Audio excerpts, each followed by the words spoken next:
Hey there, everyone. All right, so I thought I'd just pop in and make a quick video because I thought this would be quite interesting for some of you. And I think that from now on, if I find something interesting, every time I think, oh, I should, tell my people this interesting thing about this reading or this deck or whatever the case is. So I'm going to do that from now on. So what we're looking at here is the Akashic Tarot, all right? And this particular deck is very much modeled after the tarot deck, traditional tarot decks. So you have your major and your minor arcana, all right? If I've done a reading for you, then I've explained this ad nauseum, so forgive me if you're hearing it again. But for those of you who don't really understand the nature of tarot, tarot is divided into two decks, all right? You get your major and your minor arcana.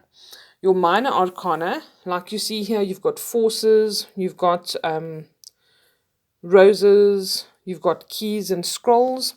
They are very similar to your normal deck of playing cards where you have four suits, all right? You then get the other half of the deck, which is called the major arcana. Major arcana cards are cards that stand on their own, all right? They don't belong to a particular suit like forces or scrolls. In the normal tarot, it would be pentacles, swords, clubs or wands, and cups, okay? So a major arcana card stands on its own. It also overpowers all the other cards in both impact and effect. So it's really a very important card. It sometimes also gives like an overall energy in comparison to the others. Each suit will represent something like this. Literally talks about the forces of nature and the elements around us. Also like natural law, all of that kind of thing comes up.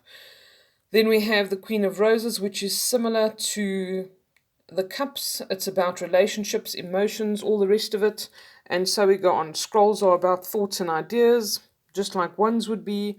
Very similar to your tarot, but then again, very different. So, what's interesting and fascinating about the Akashic Tarot is not only is it delving into your Akashic records, which is anything to do with your past, present, or future, or the past, present, or future of mankind, or the universe, if we want to really take it to the next level, which it does.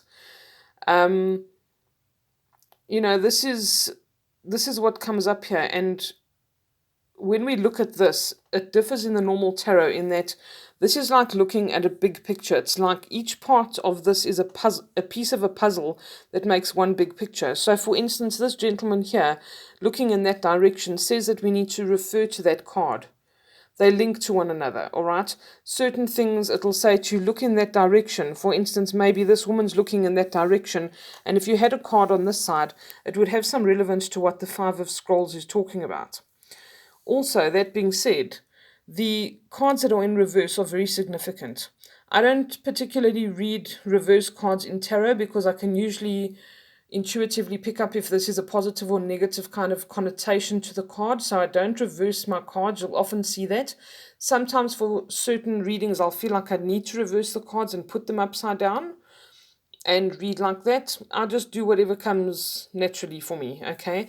But with this particular deck, it's very important to do so because they have different meanings, and just because it's upside down doesn't mean that it's necessarily a negative connotation, okay? I'm just showing you this so you can see this picture nicely. It's not necessarily a negative thing. Like, this is about somebody coming into your life that can be very warm and compassionate and loving.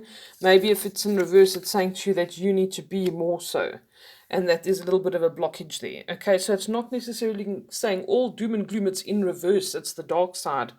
Not necessarily, and I'm also not saying that it doesn't sometimes give a really good warning or a negative message, because sometimes that's what we need. Life is about balance and positives and negatives. But yeah, it's just very pertinent with this particular deck to do that. And this can tell you all kinds of things about yourself, your past, your present, your future. Like I said, it can make reference to past lives, but it's not even close to as in-depth as the actual past life reading. It can just say maybe certain aspects of this are coming up, or maybe there is somebody in your life now that's got a past life connection to you, but it doesn't really give you that much info if you want to really delve into past lives. So in that respect, I would suggest that you do a past life reading. Okay, Yes, so this digs into like really deeper aspects of ourselves, things that we deny sometimes about ourselves that we don't want to admit, certain elements and ethereal kind of energies that we don't recognize within ourselves, what we have as a potential for work. It can bring up absolutely anything. The it's open ended. The possibilities are endless. I always explain the Akasha to people as in you can sit down and use a search engine like Google and you pretend basically that that's the Akashic Records. Like you're going into a records office and Googling whatever you need, whatever record you're looking for, but the record is about yourself. What do you need to know? And the best way to approach an Akashic Records reading, in my personal opinion, is to ask what is most important for me to know right now. I really find that that's when you get the best feedback, the best information, and the most pertinent information for what you need in your life right now. It really works beautifully. It does bring up past, present, future, current relationships, work related issues, just about anything. And some people have been really surprised to see what comes up, and stuff that we might think is important right now. The Akasha says to you, no, no, no, you're completely on the wrong page here. You should be focusing on this. And it's a huge eye opener, and it really gets us unstuck sometimes, which is really lovely. Okay, so I wish you all a lovely weekend. I thought I'd pop in, and from time to time, I'll do this to give you a little bit more insight on how things work, especially if you're looking at booking a reading and you think, well, I'm really going in blind because I don't know what on earth this is about. And the Akashic Records readings are really something I get asked quite a bit about. So, if you have any other further questions, please feel free to comment them or send me a message or something to that effect, and I will answer you as soon as possible. All right, other than that, have a beautiful weekend. I hope that you're all doing well. Take care. Bye bye.